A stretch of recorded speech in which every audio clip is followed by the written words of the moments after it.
Halo Pentusias, kembali lagi bersama saya. Kali ini saya kedatangan fountain pen yang sangat-sangat spesial. Ini adalah fountain pen yang dipinjamkan oleh A to Z Shop. Sangat senang sekali saya bisa mendapatkan fountain pen ini, walaupun hanya dipinjamkan ya. Karena ini adalah fountain pen yang udah lama banget saya pengen punya atau pengen nyobain deh setidaknya, tapi belum pernah kesampaian. Nah, di dalam box ini adalah fountain pen yang sudah saya tunggu-tunggu kedatangannya. Kita buka, ada apa aja nih? Ada stikernya dari A to Z Indonesia. Ini ada Instagramnya, bisa dicek juga ya. Beberapa waktu yang lalu saya sempat beli Lamy Safari dari toko A to Z ini dan hasilnya sangat memuaskan. Barangnya original, pengirimannya cepat, harganya juga bersaing. Dan juga tradisi dari toko ini adalah selalu mengirimkan surat yang ditulis tangan dari pemilik tokonya yang menjelaskan barang apa yang dibeli. Nah, kali ini karena saya dipinjamkan Lamy 2000, maka dia menjelaskan banyak sekali hal tentang Lamy 2000 ini. Nanti kita akan bahas lebih lanjut mengenai detail-detail dan sejarah dari Lamy 2000. Dan inilah yang ditunggu-tunggu. Ini baru sleeve-nya aja, baru sarungnya. Oh, dalamnya begitu. Oke. Ada tekstur emboss ya, merek Lamy-nya. Ada sedikit stempel, tulisannya Gmund, Gmund, Gmund atau apa nih? Saya nggak bisa pronounce bahasa Jerman sepertinya. Gmund paper, lalu ada logo dari kertasnya ini. Ini kayaknya kertasnya ini memang selalu dipakai oleh Lamy untuk menandakan bahwa ini Lamy asli. Oke, cara bukanya adalah begini. Oke, ini bukan magnet ya, presisi juga nih. Jadi dia tuh memakai logonya ini sebagai pengunci. Oke, kita buka. Ada brosur mungkin atau manual. Oh, brosur. Oke, ini ada pertama dikasih lihat Lamy Studio, Lamy Dialog. Wah, Lamy Dialog ini mengingatkan saya pernah dikasih versi bolpennya. Ini menarik. Lalu Lamy 2000 yang tentunya kita akan lihat nantinya. Lamy Scala, Lamy Accent. Oh, ini sepertinya versi-versi high-end-nya dari Lamy semua nih yang dikasih lihat. Lamy Twin Pen, Lamy Aeon, Emporium, Swift. Oh, ini saya belum pernah lihat. Bentuknya lumayan rada aneh, ada jendol-jendol di bagian gripnya. Lamy Pico. Oh, ini yang saya pernah dikasih nih, bukan Lamy Dialog berarti. Ini adalah Lamy Pico. Ini sebetulnya lucu. Mungkin nanti saya akan bahas di kesempatan berikutnya. Ini pennya kecil sekali. Cuman dia kayak bolpen aja dicetek gitu. Tapi kalau dicetek dia jadi panjang dan keluar bolpennya. Kalau nggak dicetek dia kayak kapsul seperti ini. Kecil, ukuran cuman segini. Paling kayak cuman 1 jari beginilah. Lalu di baliknya, oh ini cara-cara mengisi tintanya. Oke, itu aja brosurnya. Oke, inilah bintang tamunya yang ditunggu-tunggu. Oke, dibungkus dengan plastik seperti ini. Nah, ini di bagian klipnya ada indikasi harga ya. Mungkin di Eropa ini harganya Euro 200. Oh, ini bisa dipencet ini klipnya. Tuh, kalau diginiin dia kebuka. Kalau biasa kan fountain pen yang saya punya sih biasa-biasanya tuh ya di slotin aja gitu. Kalau ini kita bisa pencet dulu baru dimasukin ke dalam saku, mungkin kalau misalnya ada kain yang tebal jadi dia bisa lebih enak masuknya gitu.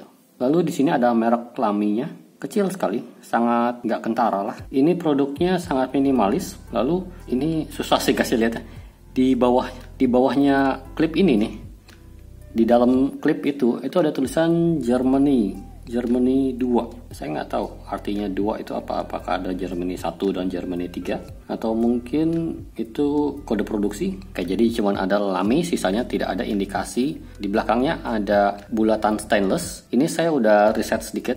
Jadi katanya ini pas produksi ini mengharuskan untuk dibuat lubang itu lalu ditutup dengan bahan stainless. Bahan yang hitam ini adalah bahan kebanggaan dari Lamy 2000 ini atau Lamy 2000. Disebutnya Makrolon. Makrolon ini kesannya memang canggih banget sih. Kayak kesannya apa nih Makrolon ya? Kayak cuman Lamy doang yang pakai. Sebetulnya ini adalah jenis plastik polikarbonat. Dan polikarbonat ini karena sifatnya tahan benturan dan tahan panas, dia sering sekali dipakai untuk aplikasi produk yang membutuhkan ketahanan dari kebaret atau bentur atau panas. Salah satunya misalnya permukaan dari Blu-ray CD ya. Jadi supaya dia permukaan nggak kebaret, Blu-ray itu pakai polikarbonat. Lalu kalau mau yang ekstrim juga, jendela tahan peluru itu dibuat juga dari polikarbonat. Tapi tentu grade-nya berbeda-beda ya. Nah, Makrolon ini adalah salah satu jenis dari polikarbonat itu. Di bagian atas tutupnya ini adalah permukaan yang glossy. Satu-satunya permukaan yang glossy. Sepertinya ini adalah permukaan aslinya dari polikarbonat ini, Makrolon ini, sebelum dibuat garis-garis halus seperti di amplas ini. Ini kalau nggak salah hairline brush kalau istilah teknik produksinya ya. Ini seperti dia kasih lihat before and afternya. Cukup menarik kontrasnya, glossy dengan hairline brush ini. Ini benar-benar nih memang Lamy 2000 ini adalah kebanggaan dari Lamy. Ini memang luar biasa pembuatannya. Di sini ini terdapat mekanisme piston yang gunanya untuk mengisi tinta. Ini bisa dibuka, diputar seperti ini. Dan kalau ditutup lagi ini susah sekali dilihat ada belahannya. Ini nanti saya akan kasih lihat gimana cara ngisi tintanya. Oke, tampak luarnya seperti itu. Sangat minimalis. Desainnya desain Bauhaus. Ini terinspirasi dari bentuk cukuran Braun ya. Itu Braun juga salah satu merek Jerman yang sangat-sangat mendedikasikan begitu banyak desainnya mengikuti prinsip Bauhaus. Semboyannya adalah form follow function, bentuk mengikuti fungsi. Para desainer Bauhaus ini sebelum mereka membuat sebuah barang, mereka pikirin dulu fungsinya apa. Nah, berdasarkan dari fungsi itu baru mereka melangkah ke oke, sekarang bentuknya bagaimana karena fungsinya seperti itu. Jadi terjadilah bentuk-bentuk minimalis seperti ini. Nah, kita buka dalamnya. Ini ditunggu-tunggu ya. Wah. Oke. Wow, sangat apa ya? Kalau pen ini adalah cowok, maka sangat ganteng. Kalau pen ini adalah perempuan, sangat anggun, sangat elegan.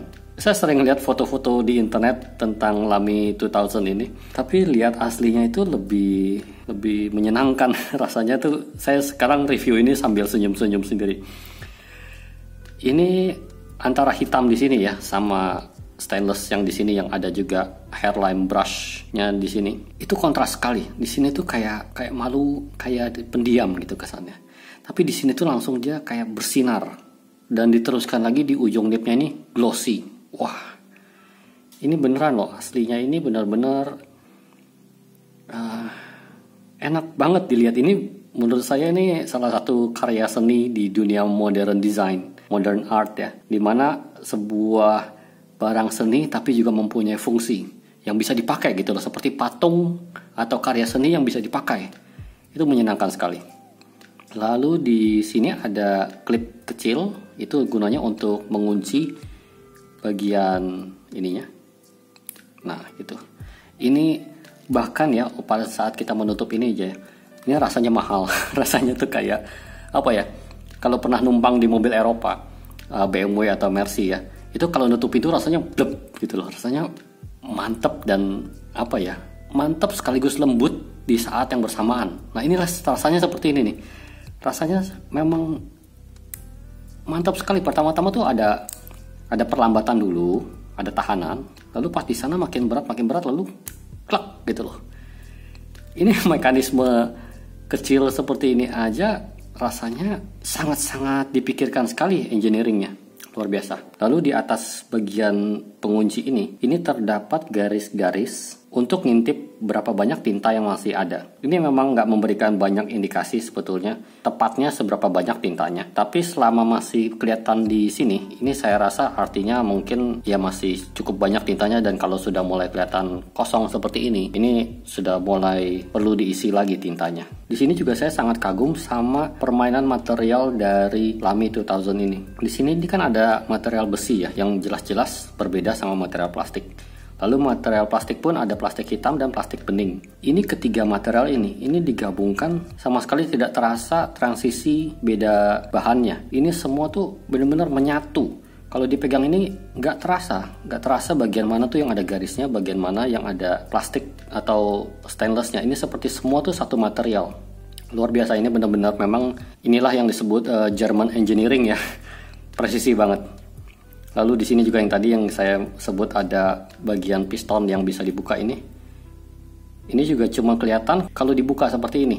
Kalau sudah ditutup rapat begini, ini susah sekali mencari garis belahannya. Dan di sini juga sebetulnya ada garis belahan. Ini gunanya untuk membongkar ya. Cuma saya nggak akan bongkar karena ini pen yang dipinjamkan. Saya nggak berani ambil risiko untuk membongkar. Kalau dibongkar, ini nipnya akan kelihatan ukuran apa. Ini karena sangat minimalis ya. Jadi begini aja tuh nggak ada merek. Apakah Lamy ataukah apa. Tapi kalau dibongkar ini sebetulnya di dalam nipnya yang terselubung ini ada tulisannya. Nipnya ini nip 14 karat. Emas 14 karat ya, yang di coating sedemikian rupa supaya lebih tahan. Dan di sini ada lubang gunanya untuk menyedot tinta. Jadi nanti kita akan celupkan sampai lubang ini kecelup di dalam tinta, lalu kita akan buka pistonnya ini. Nah, tinta yang akan saya gunakan untuk mengisi pen yang spesial ini adalah tinta yang spesial. Ini adalah tinta Iroshizuku Tokyo Limited Edition dengan warna Fukugawa Nezu. Ini warnanya tuh abu-abu, katanya sih mirip dengan warna tupai di daerah Fukugawa. Oke, kita buka. Dan inilah tintanya. Nah, jadi di bagian pistonnya ini kita putar. Ini saya pikir kalau diputar segini udah mentok karena terasa berat dan saya nggak mau ngerusak pinjaman ini ya. Ternyata bisa diputar lebih jauh lagi. Nah, di sini sepertinya baru benar-benar dia terbuka katupnya. Nah, kelihatan ya, jauh. Lalu kita masukkan lubangnya ini ke dalam tinta. Lalu kita tutup bagian piston yang tadi dibuka. Kita putar sampai rapat. Lalu kita angkat, kita buka lagi pistonnya sampai katanya nanti ada tinta yang menetes. Oh ya, oke. Lalu kita tutup lagi. Pastikan bagian sini sudah tertutup kembali dengan rapat. Nah, kalau tintanya sudah benar-benar terisi, ini di bagian jendela tintanya ini nggak kelihatan bening lagi. Sekarang tintanya sudah terisi. Ini kapasitas tintanya ini cukup banyak. Bayangin itu di dalam bodinya ini semua tinta semua. Dan kurang lebih katanya sih 1 ml. Nah, 1 ml itu sebanyak apa sih? Kebetulan saya ada jarum suntik yang bisa menampung 1 ml. Berarti kurang lebih ya sepanjang jarum suntik ini. Kalau yang udah vaksin COVID, kurang lebih ya 1 dosis suntikan itulah kurang lebih. Oke, sekarang kita tulis langsung. Saya sebetulnya antara deg-degan juga. Akan kecewakah atau akan senangkah dengan hasil tulisannya ini? Kita coba langsung. Oke. Oh ya, nipnya ini yang dipinjamkan ke saya adalah oblique broad, kalau nggak salah OB. Jadi dia rada miring. Saya belum pernah pakai nip oblique ataupun broad.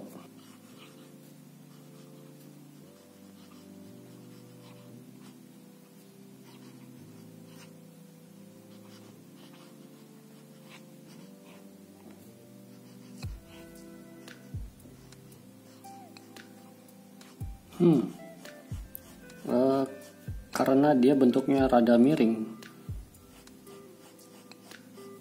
memang lebih natural sih ya dengan sudut tangan kita. Nipnya enak. Banyak yang bilang Lamy 2000 ini sweet spotnya ini rada susah dicari atau digunakan. Sweet spot itu adalah sudut kemiringannya ya, dimana kalau kita begini tuh nggak nyata, kalau begini juga nggak nyata. Dia harus pas di tengah begini baru dia nyata. Semua fountain pen memang seperti itu. Nah, banyak yang bilang ini kemiringannya tuh mesti bener-bener pas di situ. Menurut saya enggak juga. Saya bisa miring segini, lalu miring segini. Natural lah, maksudnya kayak siapa juga yang nulis fountain pen miring-miring begini, kecuali yang belum pernah pakai fountain pen ya. Lalu karena nipnya 14 karat, apakah terasa lembut banget? Enggak juga. Terasa gesekan kertas tapi sedikit sekali. Jadi jangan dibayangkan wah karena nipnya emas itu sangat lembut atau luar biasa, nggak bisa ada fountain pen lain yang menandingi. Ini nipnya enak tapi masih masuk di akal lah. Kita coba tulis lagi.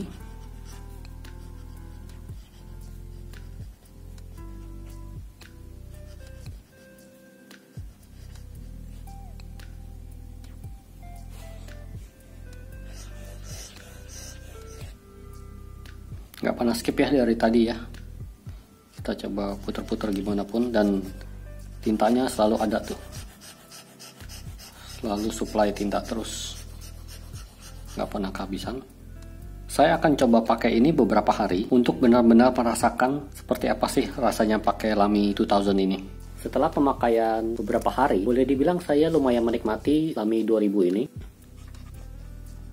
Walaupun terkadang saya harus membiasakan diri dengan nip yang oblik ini, karena pemakaiannya memang harus sedikit miring dibandingkan dengan pemakaian straight nip pada biasanya. Tapi secara keseluruhan nip ini berkarakter. Jadi ini bukan tipe nip yang super halus sampai tidak terasa apa-apa. Nip ini walaupun dia emas 14 karat, dia masih ada feedback, masih ada gesekan dengan kertas. Tapi mungkin ini tergantung juga selera ya. Ada juga yang memang maunya super halus, tapi ada juga yang sukanya masih ada sedikit gesekan seperti ini.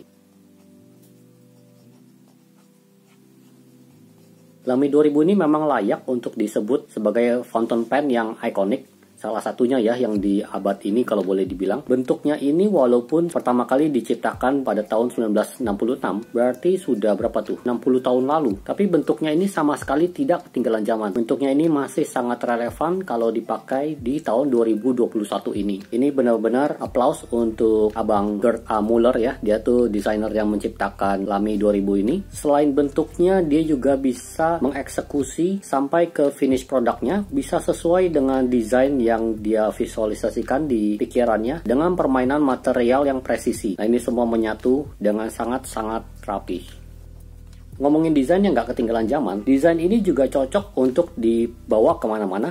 Jadi untuk pemakaian di rumah, atau kadang kita mau meeting misalnya, ketemu klien, mau yang serius, mau yang casual. Desain Lamy 2000 ini benar-benar sangat cocok dibawa ke situasi apapun. Dan juga kapasitas tintanya ini sangat-sangat banyak. Lalu juga catatan terakhir adalah material stainless ini yang di bagian gripnya ini. Ini tuh bukan sekedar untuk pemanis aja, tapi memang ini berfungsi untuk pemberat. Jadi di atasnya ini makrolon plastik ya, yang hitam. Itu kan ringan. Dibandingkan dengan stainless, tentu stainless ini lebih berat. Jadi ketika kita menulis, itu balance-nya enak banget. Dia berat di bawah. Biasa kan kalau fountain pen kebanyakan beratnya antara cenderung all around ya, satu badan sama aja rata. Atau dia berat di atas. Itu rasanya seperti palu yang mengayun-ngayun di atas sih. Sedangkan kalau Lamy 2000 ini, dia berat di bawah. Jadi momentum itu tuh ada di jari kita. Ini menyenangkan sekali untuk dibawa menulis.